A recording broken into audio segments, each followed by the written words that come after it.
Selamat siang dan salam sejahtera untuk kita semua. Hari ini kami akan mempresentasikan hasil kerja kelompok kami yang berjudul Metode Taylor dan Runskota.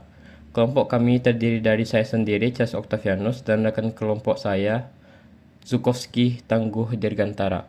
Semoga presentasi ini dapat memberikan pemahaman yang lebih baik tentang materi yang kami bahas. Jadi langsung saja kita masuk ke materinya.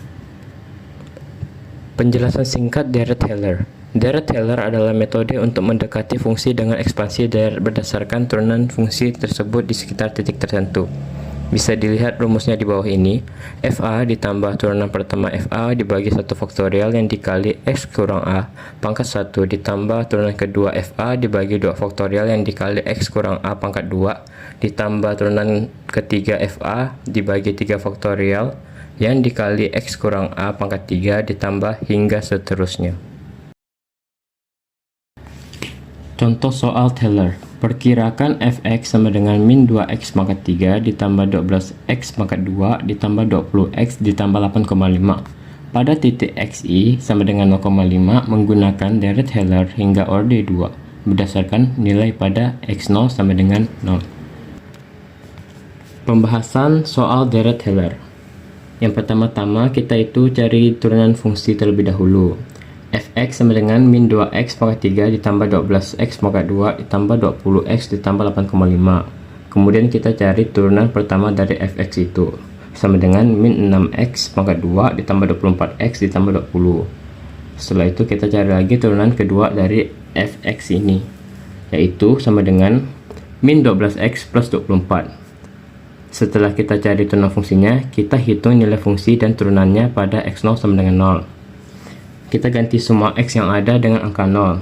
F0 sama dengan min 2, 0 yang dipangkatkan dengan 3, ditambah 12, 0 yang dipangkatkan dengan 2, ditambah 20, yang dikalikan dengan 0, ditambah 8,5, dan diperoleh hasilnya 8,5. Untuk turunan F0 yang pertama ini, jadi kita substitusikan x-nya dengan angka 0, dan diperoleh angkanya dengan 20. Kemudian untuk turunan kedua juga sama, kita substitusikan x-nya dengan 0 dan diperoleh hasil 24. Setelah hitung nilai fungsi dan turunannya pada x0 sama dengan 0, kita akan menggunakan rumus Dirac-Taylor orde 2, yaitu f buka kurung xi plus 1 tutup kurung diperkirakan akan mendekati f buka kurung xi tutup kurung ditambah turunan pertama dari f buka kurung xi tutup kurung yang dikalikan dengan buka kurung xi plus 1 dikurang xi tutup kurung dibagi dengan 1 faktorial. Kemudian kita tambahkan dengan turunan fxi kedua.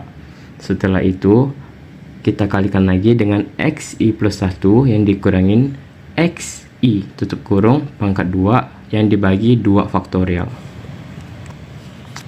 Setelah itu, kita masukkan nilai-nilai yang sudah diketahui, di mana xi-nya tadi itu sama dengan 0, xi plus 1-nya sama dengan 0,5, f0-nya sama dengan 8,5, turunan pertama dari f0 ini sama dengan 20, dan turunan kedua f0 ini sama dengan 24.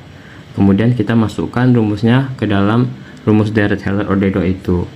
Diperoleh 8,5 ditambah 20 yang dikali 0,5 dibagi 1, karena satunya ini faktorial tadi, ditambah 24 yang dikalikan 0,5 pangkat 2 dibagi dengan 2. 2 ini diperoleh dari 2 faktorial tadi juga. Kemudian diperoleh lagi 8,5 ditambah 10 yang ditambah dengan 6. Diperolehlah hasil akhirnya itu 24,5. Jadi perkiraan nilai fungsi pada x sama dengan 0,5 menggunakan Dirac-Taylor orde 2 adalah 24,5. Penjelasan singkat Runskota. Metode Runskota adalah salah satu metode numerik yang digunakan untuk mencari penyelesaian persamaan diferensial biasa dengan kondisi awal masalah nilai awal. Untuk rumusnya bisa dilihat di bawah ini. Contoh soal Runskota. Tentukan nilai y 0,2 dari persamaan diferensial y aksen sama dengan x min y kuadrat dengan kondisi awal y 0 sama dengan 1 dan langkah h sama dengan 0,1 menggunakan metode Runskota orde 4. Pembahasan soal Runskota. Identifikasi komponen awal. Yang pertama, x0 sama dengan 0, y0 sama dengan 1, h sama dengan 0,1, fungsi sama dengan X min Y kuadrat. Kemudian hitung K1. Kita tinggal masukin rumusnya, kemudian input komponen yang ada, maka akan menghasilkan nilai negatif 0,1. Setelah mendapatkan nilai dari K1, kita akan menghitung nilai K2 dengan memasukkan rumusnya terlebih dahulu, kemudian input komponen yang ada. Namun, perlu diperhatikan bahwa kita harus mencari nilai K1 terlebih dahulu agar dapat mencari nilai K2. Dari rumus K2 yang telah kita masukkan, kita memperoleh hasil negatif 0,09400.5. Sama halnya dengan K2, kita harus mengetahui nilai K2 terlebih dahulu sebelum mencari K3.